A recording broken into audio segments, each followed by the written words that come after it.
Hello music fans, it's Brennan from Death by Unicorn here, and I'm going to talk about some new releases that came out in the world of metal, rock, and progressive music. Specifically talking about albums that came out over the past week. They came out on October 6th and October 7th, 2022. I listened to 10 albums that came out this week. In this video I'm just going to talk about my 7 favorite, so it's not too long.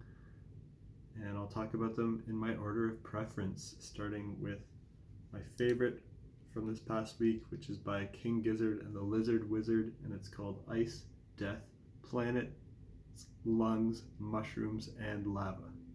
Very long album title name with a lot of words. This is their 21st album, and it's kind of more on the jazz fusion side. It's like psychedelic jazz fusion with some rock, funk, and soul influences. They're an Australian band. I saw someone post online that the first letter of each word in the album title lines up with the first letter of in the 7 modes of the major scale. So Ionian, Dorian, Phrygian, Lydian, Mixolydian, Aeolian, and Locrian. And I think each song might be in a different mode. I didn't listen closely enough to fully confirm that and which song's in which mode, but that's kind of cool. Listening to this, I had no idea what genre to expect because you never know with King Gizzard. But I did hear the first single first, which was Ice 5, and it was a jazzy, funky, dancey song. But I still wasn't sure what was going to be on here because they've released music from pop to rap to metal to psychedelic to electronic to prog. But it's cool to hear that it's kind of that jazz fusion. It's a little bit more like jammy and sounds maybe like potentially some improvisational stuff going on. The songs are longer. They're like usually around 10 minutes. They usually have like a pretty consistent chord progression throughout, but a lot of like decorations thrown on top. And I like this better than their release from this year called Made in Timeland, but I don't quite like it as much as their other release from this year called Omnium Gatherum. So it's kind of in the middle so far of the 3 they've released this year, and they're going to be releasing 2 more this year, so we'll see how this compares to the 2 more that they're actually releasing this month even. Second, I'm going to talk about an album from a band called Teramaze. It's another Australian band, so our top 2 spots this week were taken by Australian bands. This album's called Flight of the Wounded, and this is progressive metal. It's their 10th album. It's melodic, it's catchy. I'm surprised I never listened to a full album by this band before, but when I heard this one, I immediately went and listened to another one of their albums. It was great too. The guitar sounds a bit like Periphery, but a bit less genty. The keyboards and guitar solos sound great, reminiscent of Dream Theater. The vocals are well executed, powerful, emotional, and melodic. Third album that I'm going to talk about is by Glass Hammer, and it's called At the Gate. And this is progressive rock, and there's actually some metal influence on here, like heavy metal, hard rock vibes. It's an American band, and I read that this is the 3rd and final album of this Scalagrim trilogy. This is their 20th album, but I guess it's the 3rd in a trilogy of albums that I guess make up some story. I have to be honest though, I'm not super familiar with their other work, but now I'm intrigued. I want to hear more of what they've done. This sounds like if Yes and Wobbler met up with Ghost and Black Sabbath. I was surprised at how many heavy, groovy, heavy metal, hard rock riffs were on this album. I expected a bit softer progressive rock. It's not like full-on progressive metal. There's no screaming vocals. It's all wonderful singing by their vocalist Hannah Pryor, and it's always great to hear female vocals used in prog rock.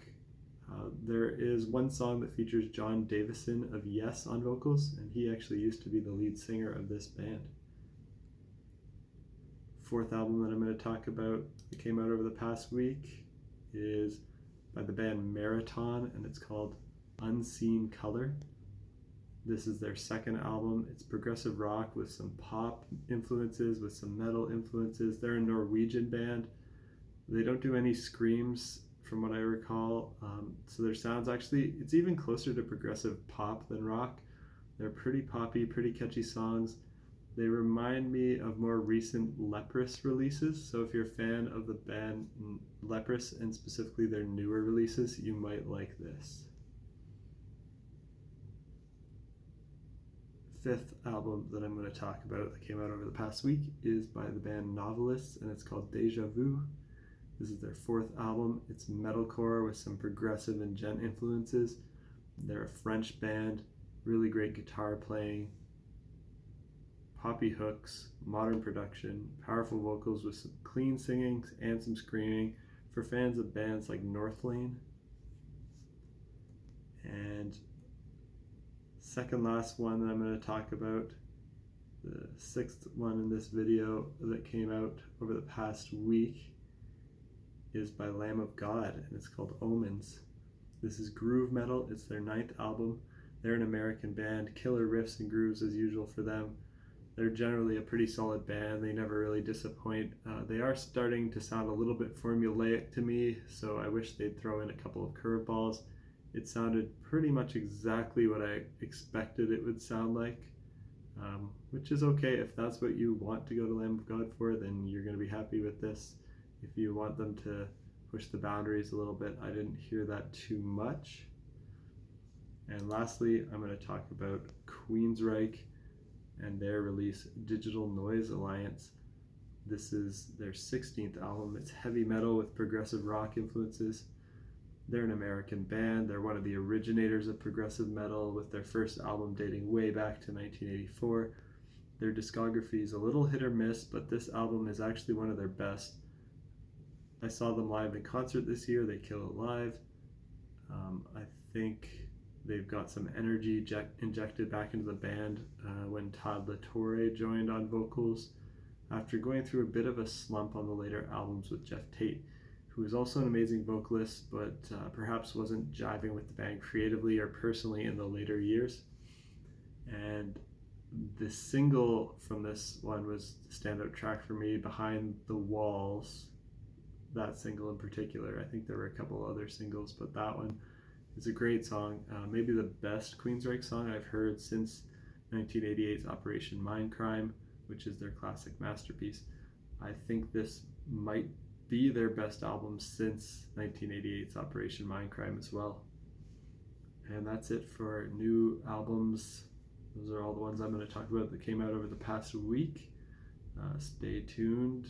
Next week I might have another video like this of my favorite albums that came out over the next week. Until then, peace out.